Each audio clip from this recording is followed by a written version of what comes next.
नमस्कार दोस्तों, आपका हमारे YouTube चैनल पर स्वागत है।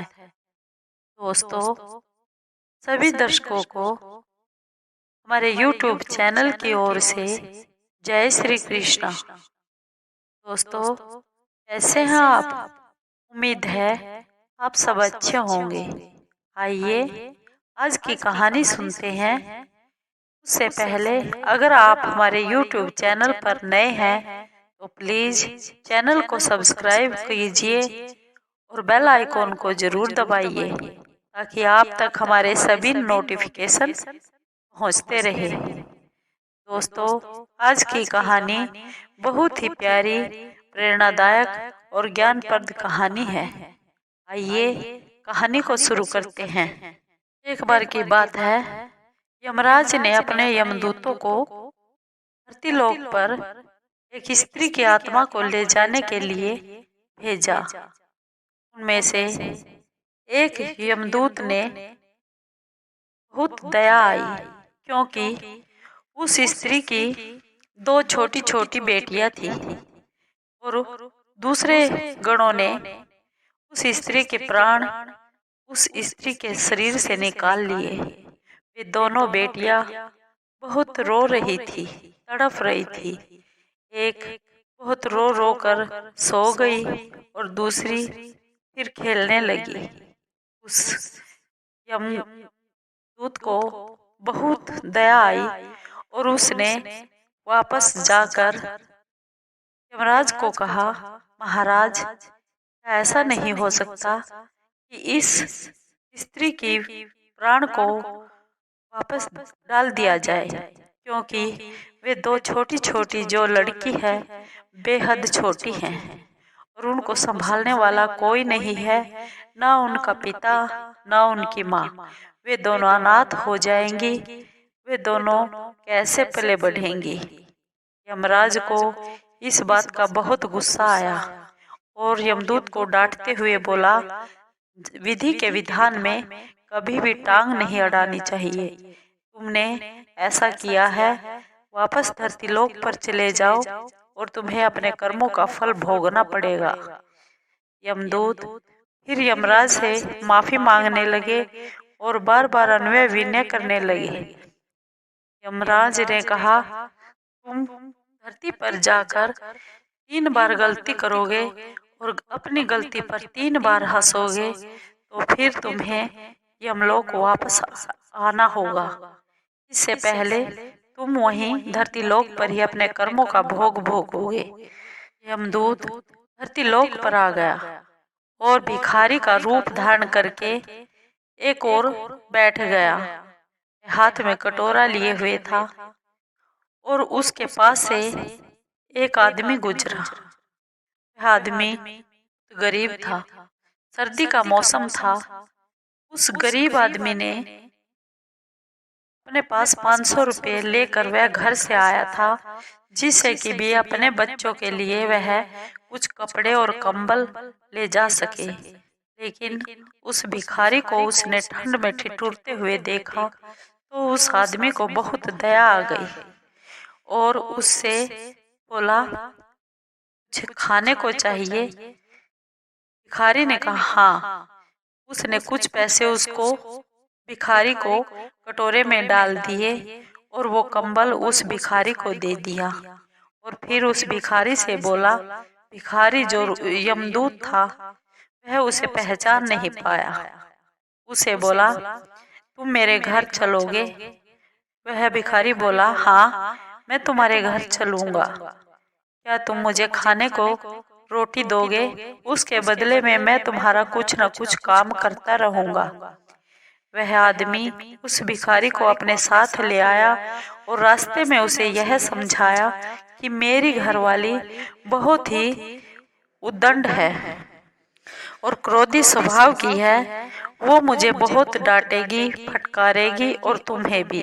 तुम उसके आगे कुछ भी मत बोलना। भिखारी बोला, ठीक है। ऐसा कहकर वह अपने घर ले चला। जैसे ही वे घर पहुंचे, उस आदमी की पत्नी बोली, क्या तुम बच्चों के लिए कंबल और गर्म कपड़े लेकर आए हो? वह बोला, हाँ, मैं लाया तो था, पर मुझे यह भिखारी ठंड में ठिठुरता हुआ मिल गया। मुझे इस पर दया आ गई और मैंने इसे कंबल दे दिया और खाने को, इसे भूख लगी थी, इसे खाना दे दिया।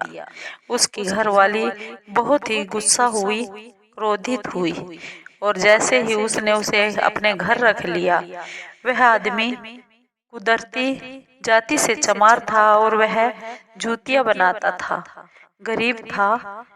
यमदूत ने आदमी से कहा, मुझे कुछ काम दे दो जिससे मैं आपकी कुछ सहायता कर सकूं। उस आदमी ने कहा, मैं जूतियां बनाता हूँ, इसी में तुम मेरी मदद करते रहना। यमदूत ने वे जूतियां, वो चमड़ा उठाया और इतनी अच्छी अच्छी जूतियां बना दी। थोड़े ही दिनों में उसकी जूतियां बहुत मशहूर हो गई।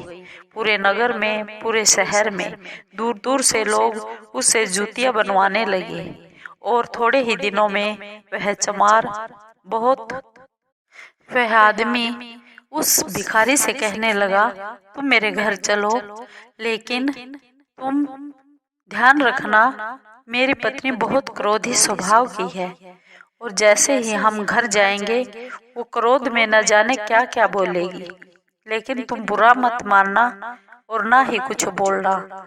जैसे ही वह आदमी उस भिखारी को अपने घर पर ले गया, देखा कि पत्नी घर से बाहर आई और अपने पति से बोली, क्या तुम बच्चों के लिए कंबल और वस्त्र लेकर आए हो?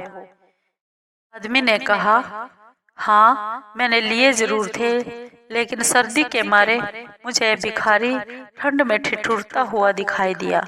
मुझे इस पर दया आ गई और मैंने इसको ये कंबल दे दिया और यह भूख से बहुत ही पीड़ित था, मैंने इसे खाना भी खिला दिया।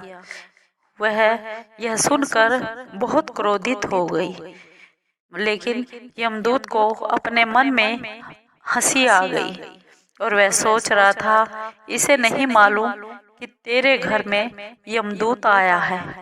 इस तरह होते होते वह बोला, उस आदमी को बोला कि मुझे कुछ काम दे दो जिससे मैं तुम्हारे काम में कुछ मदद कर सकूं। आदमी जाति से चमार था और वह जूतियां बनाता था।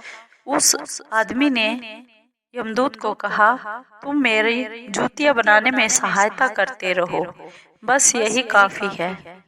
थोड़े दिन में ही यमदूत ने बहुत अच्छी अच्छी जूतियां बनाई और थोड़े ही दिनों में पूरे नगर में, शहर में वह मशहूर हो गया और दूर दूर से उसके पास जूतियां बनने के लिए आने लगी और वह आदमी थोड़े ही दिनों में बहुत अमीर आदमी हो गया।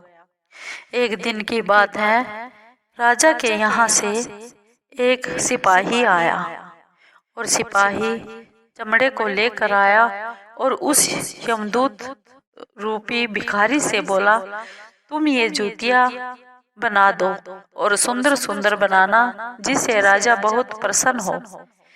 यमदूत ने कहा, ठीक है। सिपाही ने कहा, सुंदर बनाना, ये चमड़ा यहाँ कहीं नहीं मिलता है। सिपाही ऐसा कहकर चला गया और फिर यमदूत ने उस चमड़े की स्लीपर बना दी। उस समय स्लीपर जो आदमी मर गया हो उसके लिए बनाते थे। थोड़ी ही देर में वो सिपाही वापस आया और बोला, क्या तुमने जूतियां बना दी? यमदूत ने कहा, मैंने तो स्लीपर बना दिए हैं। वह सिपाही यमदूत को बहुत डांटने लगा और बोला, क्या तुम्हें पता है स्लीपर किसके लिए बनाते हैं?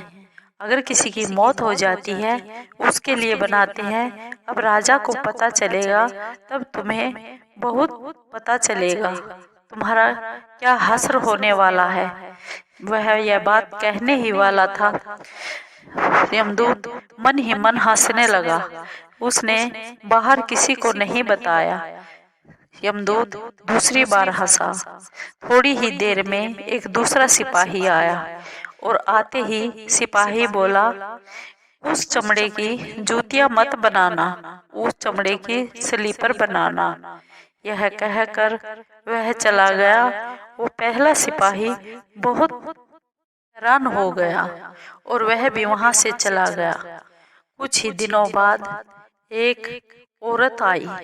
उस औरत के साथ दो लड़कियां भी थी। दो लड़कियां युवावस्था में थी। वह औरत बोली, मेरी बेटियों के लिए सुंदर सुंदर जूतियां बनानी है।